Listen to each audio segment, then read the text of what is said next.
The project, In the Shadows of the Shoah, allowed all students to analyse the effects of the Holocaust on nations, communities, and most importantly, individuals. We focused on a certain personality which ranged from a different perspective during World War II. Such included from a Holocaust survivor's perspective, a Nazi commander, and also just German citizens. Our summative task was an exhibition on the different historical personalities from the formative task, and 3 groups would merge together, and one would do post-war, one would do during the war, and one would do pre-war. They had to use techniques such as imagery, descriptive language, and obviously narrative structure in order to complete that task, working on their literacy skills. That was then transferred into the summative task, where as a group they had to work together to create a realistic and authentic museum exhibit that explored the life of that person.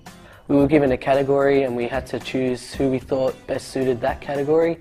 So for my group, we chose Richard Bayer, who was a German ally, and we also had to choose the artefacts that we thought best suited that persona that we chose. My group has been focusing on a man named Eddie Jaku.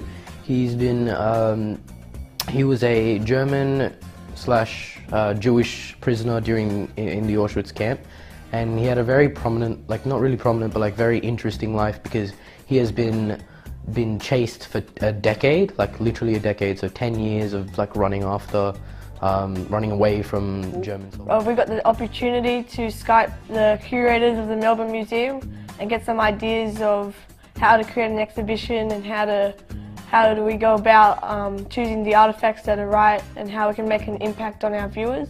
It gave us a real life perspective instead of just staying in the classrooms and watching videos and doing modules. We got to have unique Skype sessions with people who work at the Auschwitz Museum, and we also got to create stuff on Photoshop and Adobe Illustrator, and also just create stuff with our hands. Yeah, we got some train list, so there you go. So this is all the Jewish people that went on the train, which I found fascinating. And the other one thing I found that was gold is a certificate of Eugene Black. So this is it talks about his age, his personality, everything before they took him. Aspects of this project has been the outside experts that Kurt and Maddie organised. So as part of the entry event, we had a university professor talking to the boys.